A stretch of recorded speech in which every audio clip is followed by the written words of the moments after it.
Saya mengajak kita sama-sama membaca dari Yesaya pasal 57 ayat ke-15. Mari kita baca bersama-sama satu ayat ini. Yesaya pasal 57 ayat ke-15. Sebab beginilah firman, sama-sama. Sebab beginilah firman yang maha tinggi dan yang maha mulia, yang bersemayam untuk selamanya dan yang maha kudus namanya. Aku bersemayam di tempat tinggi dan di tempat kudus, tetapi juga bersama-sama orang yang remuk dan rendah hati, untuk menghidupkan semangat orang yang rendah hati dan untuk menghidupkan hati orang-orang yang remuk. Bapak Ibu yang dikasih Tuhan, waktu kita membahas bersama mengenai Allah yang transenden, sebetulnya kita sedang juga seharusnya mengerti Allah yang imanen seperti di dalam ayat ini. Tapi hari ini kita hanya membahas yang transendennya aja. Allah yang transenden itu apa? Allah yang apa? Di dalam pengertian doktrin Allah, sebetulnya kita perlu selalu mengingat bahwa waktu kita ingin mengenal tentang Allah, ya berarti Allah itu sendiri yang pertama kali harus kita pelajari. Jadi teologi atau teo tentang Allah, lalu logos ilmu tentang Allah ini sebetulnya mestinya difahami ya sebagai Allah yang berpribadi, itulah yang sebetulnya perlu kita ini lebih dahulu menjadi dasar kita. Sebab itu kalau hari di dalam minggu-minggu ini kita belajar mengenai Allah, siapa Allah dan apa yang menjadi kekuatan Allah, atribut Allah dan lain-lain, ini menjadi dasar kita. Nah tapi di dalam memikirkan mengenai Allah ada dua presuposisi yang mesti kita pahami. Presuposisi itu bagaimana kita memposisikan cara berpikir kita. Itu terlebih dahulu harus clear, harus sama. Sebab kalau enggak, kita enggak berangkat dengan pemikiran yang sama, seperti orang suka ngomong itu dua orang kayak debat kusir. Karena yang satu berangkat dari Cibinong, yang satu berangkat dari Makassar. Kagak ketemu. Yang satu mau ke Indonesia Timur, yang satu ke Indonesia Barat, kira-kira begitu. Tetapi waktu kita belajar doktrin Allah, kita perlu sama-sama mempunyai pemikiran awal. Bersalah enggak sebagai sesuatu yang pijak? Enggak salah. Di dalam Alkitab memikirkan sesuatu sebagai dasar bijak, itulah iman sebetulnya. Bagian yang kita percaya itu. Nah itu yang tidak semua orang bisa beroleh itu, karena itu pekerjaan Allah, bukan pekerjaan manusia. Yang pertama, kita meyakini bahwa Allah itu ada, itu dulu. Jadi waktu kita mau belajar tentang Allah, perlu bahwa Allah itu ada. Kita mau belajar tentang Allah yang transenden, bagaimana kita belajar Allah yang transenden, yang tidak terjangkau itu. Transenden itu tidak terjangkau, yang tidak dapat kita lihat dengan mata kita, yang terbatas ini, yang tidak dapat kita jangkau dengan pikiran kita, melampaui apa yang dapat kita bayangkan dan kita pikirkan. Itulah transenden. Nah tapi waktu kita mau mengenal Allah yang jauh itu, yang luar biasa itu, yang hebat itu, yang kita nggak bisa pernah lihat itu, harus percaya dulu bahwa memang ada itu. Nah cuman masalahnya kan dalam sehari-hari kita ketemu dengan orang yang mengatakan, nggak ada Allah. Nggak ada Allah. Nah ini yang perlu kita sama-sama lihat, sebetulnya itu cara berpikir yang berputar. Nah kemarin waktu di Sekolah Kristen Makedonia, Evangelis Peter Spin menjelaskan tentang ini dengan luar biasa begitu ya. Saya pikir, pas sekali. Jadi waktu kita berpikir tentang Allah itu ada atau enggak? Allah itu ada. Tahu dari mana? Itu yang kedua, presuposisi yang kedua, yaitu dari Alkitab. Dua hal ini mesti ada selalu di dalam pemikiran kita. Allah ada dan itu kita taunya dari Alkitab. Nah, bagaimana kita tahu bahwa Alkitab itu benar gitu kan? Alkitab itu diinspirasi atau diilhami atau diwahyukan oleh Allah sendiri. Nah, tapi bagaimana Allah yang kita pengen tahu ada atau enggak itu lalu ada di dalam Alkitab? Kok kita mesti percaya Alkitab yang ditulis oleh Allah? Tahu dari mana? Kira-kira begitu. Nah, itu selalu menjadi pergumulan zaman. Orang akan ngomong, misalnya kita dengan orang ateis, dia akan ngomong, enggak, Allah enggak ada. Buktiin kalau Allah ada, begitu kan kira-kira. Nah, di dalam struktur berpikir manusia, sebetulnya dua hal ini yang menjadi pijakan. Jadi waktu kita berkata Allah ada, dari mana? Dari Alkitab. Alkitab taunya dari mana itu ini? Itu wahyu yang diberikan Allah untuk manusia. Nah itu menjadi cara berpikir berputar yang terus berkesinambungan. Allah menjelaskan tentang dirinya melalui Alkitab. Alkitab membuka tentang Allah itu siapa melalui firman yang ada di dalam Alkitab atau firman Tuhan itu. Salah nggak ini cara berpikir demikian? Enggak. kalau misalnya ketemu dengan orang ateis, lalu orang ateis itu bilang kan, kamu bilang Allah ada enggak? Enggak ada. Kamu tahu dari mana Allah itu enggak ada? Ya, saya pikir enggak ada Allah. Kalau dia berpikir bahwa tidak ada Allah, jadi kalau kita bilang Allah itu ada, dia bilang Allah itu tidak ada. Lalu kalau kita bilang Allah itu ada karena ada wahyu dari Tuhan. Dia bilang Allah nggak ada, kamu tahu dari siapa? Ya mungkin dia bilang dari orang tuanya, dari temennya, dari baca-baca buku. Tapi ujung-ujungnya dari mana? Dari kesimpulan pikiran dia. Pada waktu dia mikir tentang Allah itu tidak ada, sumbernya dari mana? Dari pikiran dia sendiri. Lalu ini kan sebetulnya muter juga. Pikiran dia ditunjang dari apa? Dari pikiran sendiri. Jadi dia mengatakan bahwa Allah tidak ada karena dia pikir-pikir bahwa Allah tidak ada. Apa bedanya dengan kita mengatakan bahwa Allah itu ada dengan Alkitab yang ngasih tahu bahwa itu Allah ada? Nah ini cara berpikir aja. Cara berpikir yang berputar itu kita nggak salah pada waktu kekristenan berpikir seperti demikian untuk menunjukkan dari mana Allah itu ada. Kita tahu dari mana Allah itu ada. Kita tahu karena dari Alkitab. Bagaimana dia bilang bahwa Allah itu nggak ada? Nggak dari mana-mana, dari pikirannya sendiri. Oleh sebab itu pada waktu cara berpikir seperti demikian, yang cara berpikirnya sama, lalu kita bilang lah kalau kamu boleh mikir seperti begitu, kenapa saya nggak boleh pikir bahwa Alkitab yang mengatakan bahwa Allah ada? Nah itu.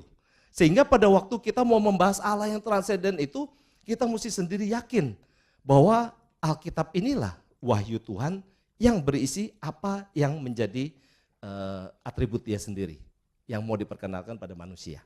Nah ini menjadi dasar. Sebab itu doktrin Allah harus mulai dari dua hal ini.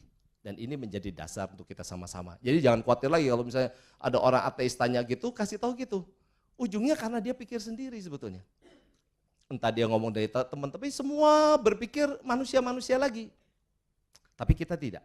Bukan hasil pikiran manusia, tetapi karena wahyu Tuhan. Nah cuman memang kalau kita mau lagi, wah ini bagaimana detailnya bagaimana, itu nanti di dalam doktrin Alkitab begitu ya. Tetapi kita tahu bahwa Alkitab ini luar biasa. Sejak ditemukannya Dead Sea Scroll, Laut Mati, naskah Laut Mati, atau kita suka disebutnya dokumen Qumran tahun 1947, nggak ada lagi debat. Orang nggak bisa lagi membilang, oh isi Alkitab ini keliru dan lain-lain, karena dokumen yang ditemukan itu sah dan meyakinkan sekali, dan itu ditemukan setelah Alkitab tertulis lengkap. Sehingga pada waktu dicocokkan kitab Yesaya dan lain-lain, kata per kata semua pas, persis sama. Sehingga itu memberikan keyakinan kita bukan asal contek-contekan, enggak, tetapi sejarah membuktikan itu. Jadi kekristenan itu luar biasa Bapak Ibu. Waktu kita percaya pada Kristus itu sah, itu sejarah. Gak ada di dalam dunia ini agama wahyu, artinya selain kekristenan, agama wahyu itu ada Muslim, Islam, dan ada orang-orang Yahudi dengan Torahnya. Itu agama wahyu.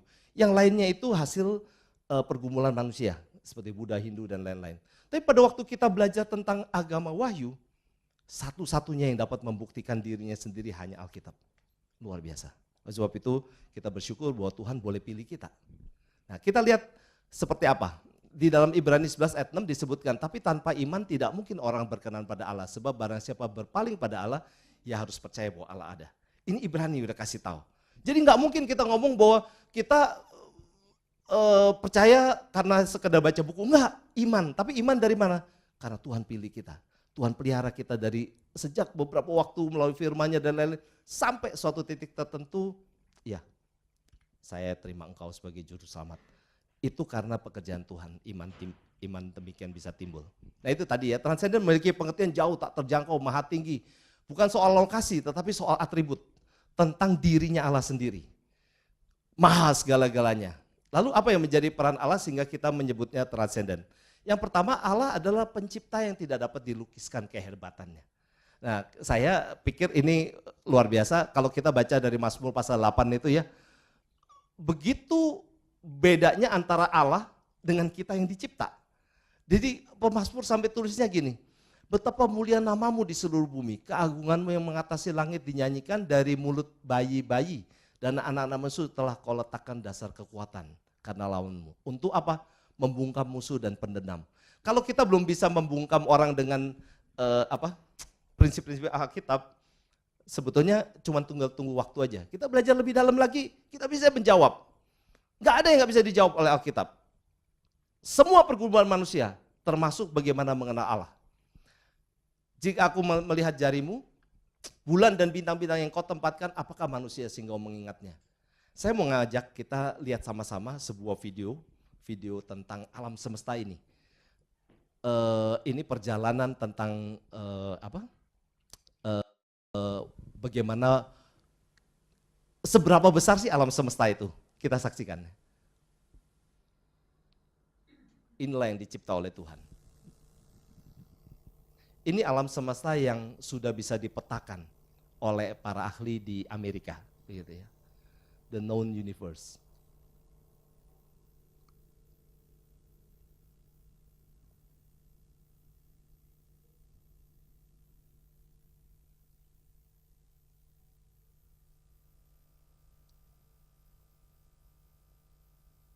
Suara nggak ada ya? Memang belum ya?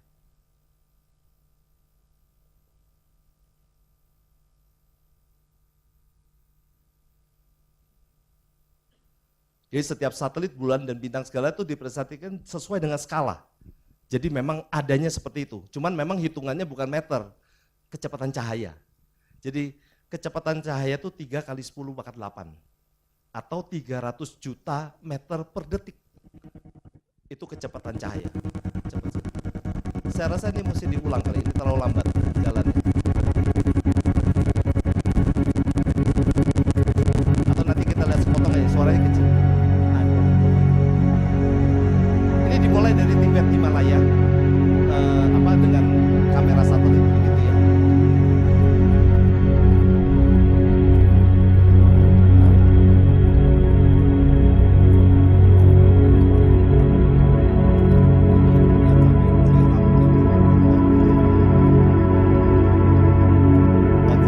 Nah ini bumi yang dilihat dari atas.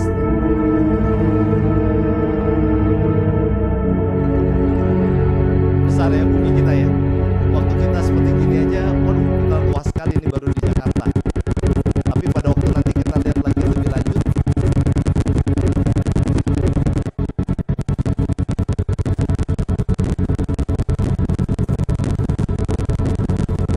bisa di skip aja. Lambat sekali ini.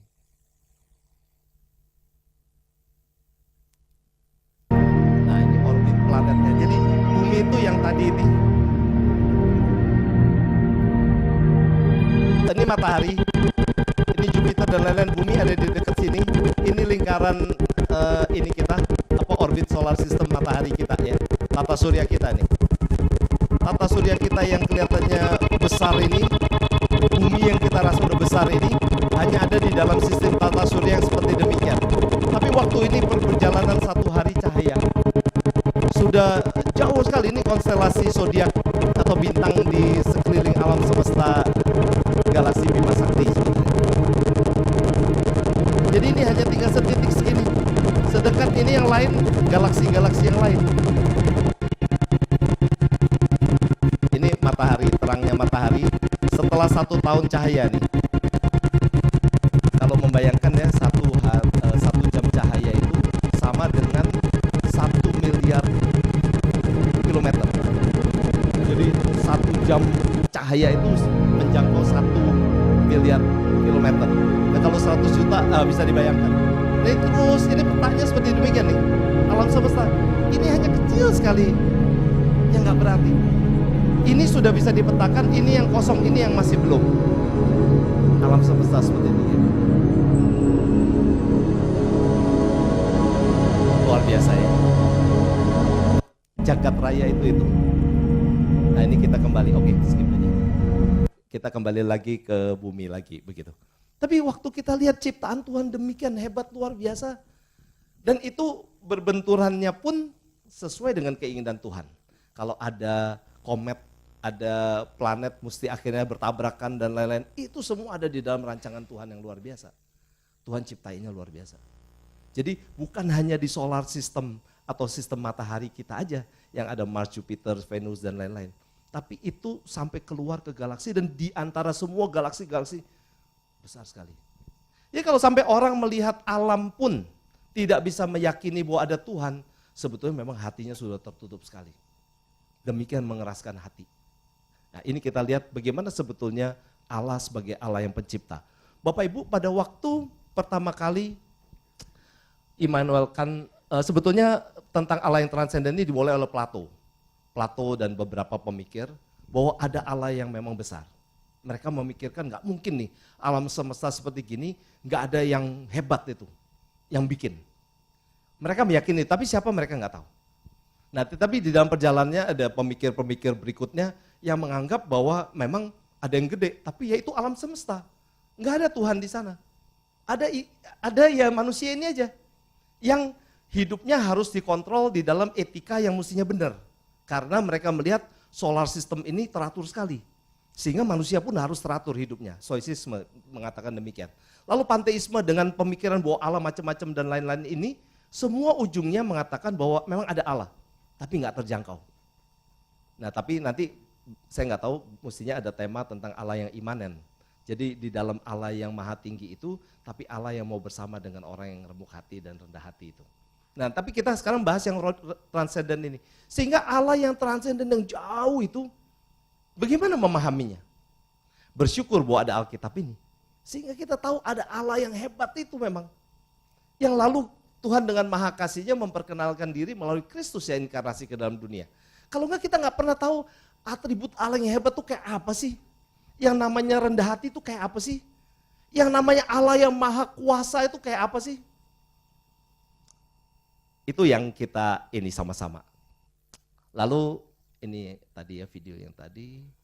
Yang kedua adalah Allah yang penguasa tunggal dan pemelihara alam semesta yang bijak.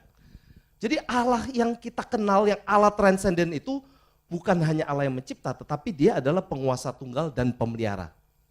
Sehingga bukan seperti orang buat jam, puter waker begitu ya, puter udah sampai penuh, diemin. Terus puter sampai suatu saat ya udah putarannya habis, berhenti. No, itu deisme. Deisme memikirkan seperti demikian. Bahwa Allah yang mencipta itu adalah Allah yang ya udah puter kayak puter waker, ya udah habis, itu namanya kiamat. No, bukan begitu. Lalu orang meyakini bahwa suatu saat akan ada perlambatan putaran dan lain-lain. Kalaupun ada terjadi seperti demikian, itu alam, tapi bukan karena nanti lama-lama berhenti, ya udah selesai. No, enggak begitu. Nanti kita akan sama-sama sebetulnya bisa melihat di dalam Alkitab enggak ada pemikiran itu. Yang ada, Injil harus diberitakan ke seluruh dunia. Tuhan Yesus akan datang. Itu salah satu tanda begitu ya. Nah, tapi waktu kita membahas sama-sama Allah sebagai Allah pemelihara, Allah yang berkuasa satu-satunya itu, mari kita lihat dari Ayub pasal 10. Ayub kita tahu hidupnya begitu luar biasa, fenomenal.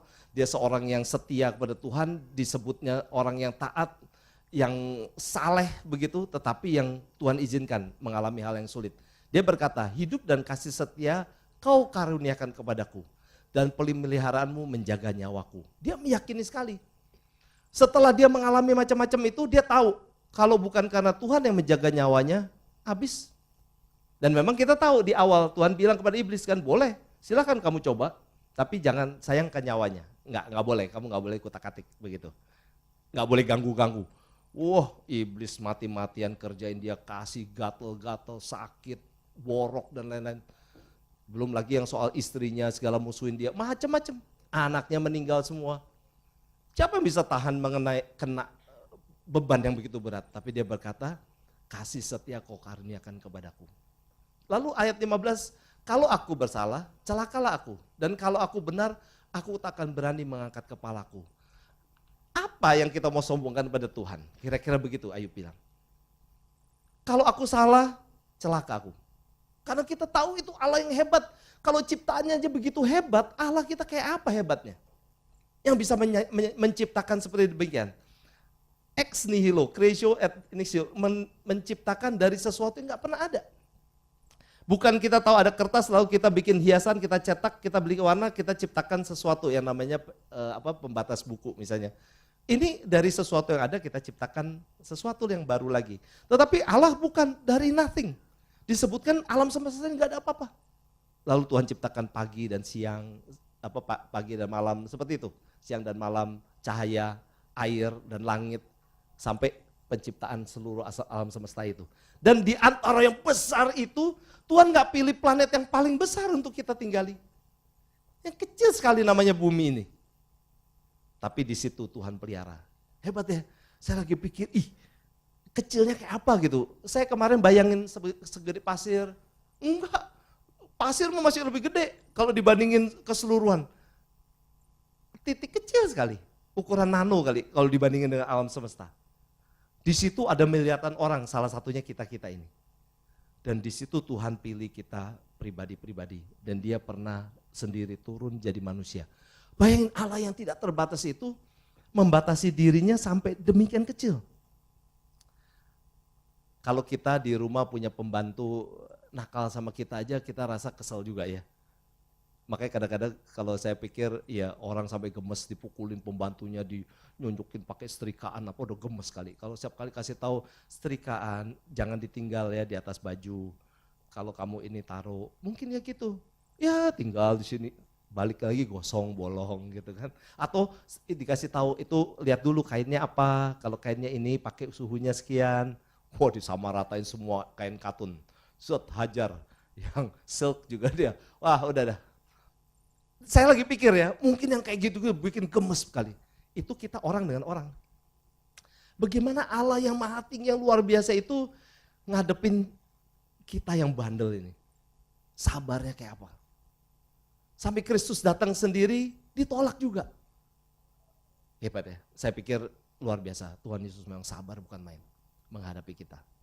Sampai kan orang dikasih tahu, muridnya dikasih tahu, ini yang pertama kali dapat roti, dia yang mengkhianati aku, itu pun gak ngeh. Yang namanya Yudas. Begitu orang kalau udah ada maunya, udah lupa Tuhan, bisa seperti itu. Nah tapi Ayub memberi contoh bahwa Allah yang penguasa itu Allah yang memerintah juga. Allah yang ngatur semuanya dengan hebat. Berikutnya yang ketiga, Allah adalah Allah kehidupan. Allah yang hidup itu. Dan Allah yang kebenaran yang memberkati. Bapak Ibu, kalau kita memikirkan tentang Allah yang maha-maha ini, semua agama kalau ditanyain akan ngomong sama. Misalnya, Allah maha kuasa enggak? Semua akan ngomong Allah itu maha kuasa. Enggak ada yang bilang enggak. Cuman kalau agama-agama tertentu kita tahu Allahnya kurang kuasa. Atau dewanya kurang kuasa. Kenapa? Karena ada dewa langit, ada dewa bumi gitu kan, ada dewa tanaman. Artinya dia hanya berkuasa di lingkungan tanaman. Kalau di lingkungan hewan ada dewanya lagi yang lain. Ada dewa langit, artinya dia bukan Allah yang Allah. Kalau Allah itu ya memang maha semuanya. Kalau dibilang Allah maha baik enggak? Semua akan ngomong Allah maha baik. Karena apa? Kita tahu kita sehari-hari dipelihara oleh Tuhan, makan dan lain-lain, bisa. Tapi ada satu yang orang nggak bisa jawab itu. Waktu Allah maha kasih enggak? Waktu ditanya Allah maha kasih enggak? Kalau dibilang Allah kehidupan ini dan kebenaran, Allah tuh maha kasih enggak? Bagaimana cara menunjukkan? Ini ayat Mazmur pasal 67 ayat 5 sampai 7 ini ya. Kiranya bangsa-bangsa bersyukur. Ya Allah, kiranya bangsa semuanya bersyukur kepadamu. Tanah telah memberi hasil, Allah kita memberkati kita. Allah memberkati kita, kiranya segala ujung puji takut akan dia. Waktu dibilangnya Allah memberkati itu, Allah maha kasih enggak? Allah maha kasih. Tapi pada waktu Allah maha kasih, bagaimana kasihnya? Hanya kekristenan yang bisa menjawab melalui Allah Tritunggal. Allah tempat lain, bagaimana nyontohin kasihnya? Kalau disebut maha kasih, artinya pada dasarnya dia adalah kasih. Tetapi bagaimana dia mengasihi sebelum menciptakan manusia? Dia pernah mengasihi siapa? Kalau Allah yang maha kasih ini sebelum menciptakan manusia, dia nggak pernah mencontohkan kasih itu kayak apa? Bagaimana kita tahu bahwa kasihnya itu kasih yang luar biasa itu? Artinya mahanya itu jadi tanda tanya. Karena apa? Berubah dong. Dulu nggak pernah kasih, sekarang menjadi kasih. Dulu Allahnya itu tidak pernah memberikan contoh maha kasih itu seperti apa? Enggak pernah. Pertama kali memberikan contohnya itu setelah menciptakan manusia. Artinya dia berubah. Dulu sebagai Allah yang diem aja nggak ada kasih, lalu setelah manusia dicipta, dia baru berubah, dia baru mengasihi. Paham ya? Tetapi dia nggak demikian dengan Allah Tritunggal. Sejak sebelum menciptakan manusia, Allah Tritunggal sudah saling mengasihi itu. Sehingga pada waktu kita sebutkan atributnya tuh Allahku adalah Allah yang maha kasih, sudah terbukti di dalam kekekalan. Allah Bapa mengasihi Kristus, Allah anak-anak mengasihi Allah Roh Kudus mengasihi Allah Bapa, seperti demikian. Ada contohnya dan ada kesinambungannya. Sehingga pada waktu disebut maha, memang maha, karena apa? Dari dulu seterusnya sampai kapanpun kekal, dia maha kasih. Itulah kekristenan. Sehingga pada waktu kita ngomong, bersyukur Tuhan engkau baik, engkau maha kasih. Kita tahu baiknya memang real, dan itu sudah dibuktikan di dalam kekekalan. Enggak ada agama lain yang bisa seperti demikian. Oleh sebab itu sebetulnya benar, bersyukur sekali. Bersyukurlah. Jadi kalau Mazmur sampai dikasih tahu, bersyukurlah. Tuhan tuh memberkati. Tuhan tuh memberkati kita. Nah Bapak Ibu, seperti kebaktian ya. Seringkali orang itu lupa, oh yang penting tuh firman Tuhan. Jadi datang terlambat. Padahal di dalam struktur liturgi ada votum. Votum itu panggilan beribadah.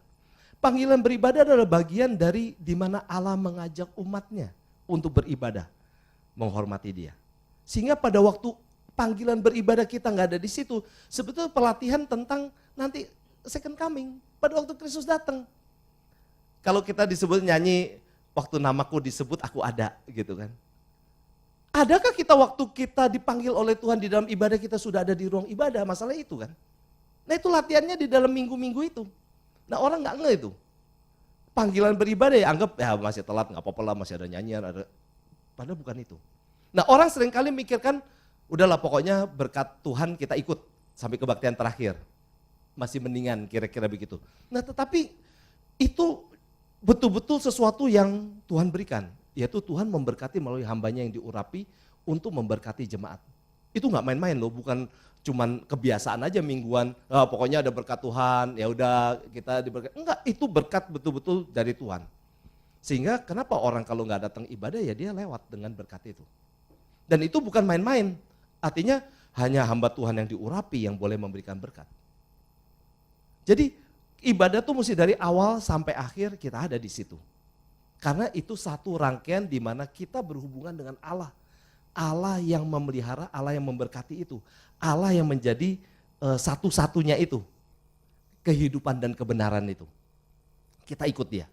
Jadi pada waktu kita membahas Allah transenden itu memang gak kelihatan. Jadi kalau ditanya mana Allahnya? Gak ada. Itu yang orang ateis suka ngeledek-ngeledek gitu kan. Mana Allahmu? Gak ada nih. Kalau memang betul Allahmu udah tangkep nih. Atau apa suka ngeledek gitu. Tapi itu benar-benar kurang ajar. Ini kalau kita lihat bahwa bagaimana Allah yang demikian luar biasa itu sampai mau memperhatikan kita satu demi satu. Enggak ada yang sama dengan kita. Begitu hebatnya, miliaran orang Tuhan perhatiin. Jadi waktu kita ngomong soal berkat, soal bersyukur pada Tuhan, mari kita pikirkan ini baik-baik. Sebagai bagian yang bukan biasa. Ini kita sedang datang kepada Tuhan dan kita mempelajari, menyiapkan diri untuk nanti pada waktu Kristus datang lagi kedua kali. Yang terakhir keempat, Allah adalah hakim yang adil dan yang murka setiap saat. Bukan murka kayak kita marah-marah gitu ya, maksudnya kayak kita jadi bapak di rumah marah-marah terus kerjanya, bukan itu. Tetapi kita lihat ayat ini. Di Mazmur pasal 7 ayat 11 dan ayat pasal 9 sampai ayat 4 sampai 7. Saya bacain ya. Allah adalah hakim yang adil dan Allah yang murka setiap saat. Itu Mazmur 7 ayat 11. Ayat 9, pasal 9 ayat 4 sampai 7, sebab engkau membela perkaraku dan hakku. Sebagai hakim yang adil engkau duduk di atas tahta. Engkau telah menghardik bangsa-bangsa, telah membinasakan orang-orang fasik. Nama mereka telah kau hapus untuk seterusnya dan selama-lamanya. Musuh telah habis binasa, menjadi timbunan puing senantiasa. Kota-kota telah kau runtuhkan, lenyaplah ingatan kepadanya. Tapi Tuhan bersemayam itu selama-lamanya, tahtanya didirikannya untuk menjalankan penghakimannya. Semua dari kita suatu hari akan menghadap takhta pengadilan Tuhan. Dan Tuhan menjadi hakim yang adil untuk orang yang dipilihnya. Nah kita senang karena Kristuslah menjadi saksi kita. Kristuslah yang menjadi orang yang mengatakan pada Bapa, iya ini anakku, telah kutebus, kesalahannya sudah kutanggung. Kira-kira begitu, bukan kira-kira, seperti itu. Tapi orang yang tidak mengenal Tuhan, langsung. Tinggal diketoknya api yang berapa derajat gitu kali. Saya lagi bayangin kalau misalnya, maaf ya, orang kayak waktu kemarin kebakaran satu keluarga, ya udah mati angus semua gitu ya. Tetapi ini kita bayangkan bahwa di dalam roh itu dibakar dan gak mati-mati. Seterusnya, sepanjang segala abad. Oh mengerikan, mengerikan sekali. Nah kita seringkali lupa bahwa Allah itu adalah Allah yang bisa murka ini. Kita selalu cuma dengarnya Allah Maha Kasih, Allah baik, Allah memelihara, Allah menyertai, Allah mengampuni, itu semua yang enak buat kita manusia. Tapi jarang disebutkan bahwa Allah bisa murka. Allah bisa murka dan Allah sebetulnya kalau murka itu menghanguskan itu. Dicontohkan oleh Kristus pada waktu bait Allah dipermainkan untuk jadi tempat dagangan. Marah itu Allah. Bongkar semua, obrak-abrik semua. Nah Bapak Ibu, sebetulnya pada waktu kita belajar tentang Allah yang transenden ini, yang bukan soal jarak ya, jauh, tapi yang maha tinggi itu, yang tidak terbatas, yang dapat kita selami itu, jangan lupa bahwa Allah yang kelihatannya jauh itu adalah yang nanti menjadi hakim atas hidup kita. Allah yang bisa marah kalau kita tidak taat pada Dia. Jadi sebetulnya waktu kita belajar tentang Allah yang hebat ini, sudah seharusnya kita itu sungguh-sungguh setia kepada Tuhan. Cuman masalahnya kita seringkali lupa, karena Allah yang kita tahu transenden itu betul-betul tidak kelihatan. Tapi kita tahu di dalam Alkitab, bahwa Roh Kudus Tuhan berikan ada dalam hidup kita, menyertai kita. Nah masalahnya, adakah kita dikuasai hidup kita oleh Roh Kudus? Atau kita semena-mena di dalam hidup ini? Bagaimana respon kita? Apakah aku masih ragu-ragu dengan adanya Allah? Nah, saudara yang jawab sendiri. Apakah aku sekarang semakin yakin akan kekristenan? Atau masih ragu-ragu? Sehingga nanti kalau pacaran ada orang agama lain, ya semua agama kan sama. Begitu kan, oh aku bisa tetap ini Allah. Enggak sama. Seperti tadi, agama ada agama wahyu, ada agama non-wahyu. Agama wahyu aja lain-lain. Salah satu contoh yang tadi saya bilang, kalau Allahnya betul maha kasih, bagaimana menjawab Allah Tritunggal? Nggak bisa. Bagaimana dengan orang Yahudi dengan Torahnya? Dia nggak bisa menjawab tentang Kristus sebagai juru selamat, karena dia masih tunggu-tunggu sampai hari ini. Kita tahu, kekristenan adalah satu-satunya jawaban bagi manusia untuk kembali kepada Bapa, untuk diselamatkan. Ketiga, apakah aku mau berkomitmen melayani Tuhan lebih sungguh?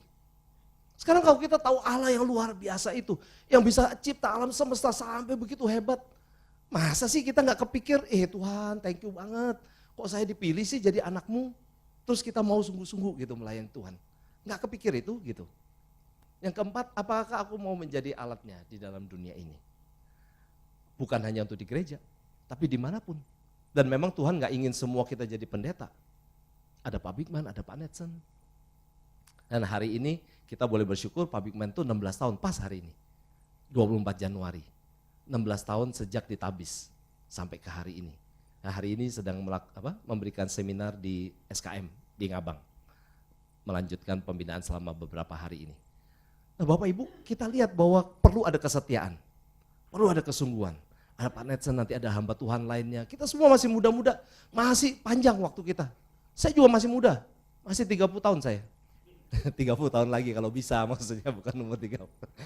Tapi kita nggak tahu, tapi coba kita hitung ya, seandainya nih umur kita sampai 70 tahun.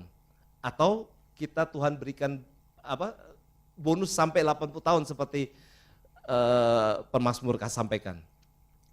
Berapa tahun lagi kita masih ada? Kalau kita, masih banyak Pak, saya masih baru 20 tahun, masih ada 50 tahun lagi. Oke, saya udah lewat 50 tahun, tapi saya nggak rasa saya menjalani 50 tahun. Cepat sekali. Kalau 70 tahun, kalau besok kita udah dipanggil bagaimana?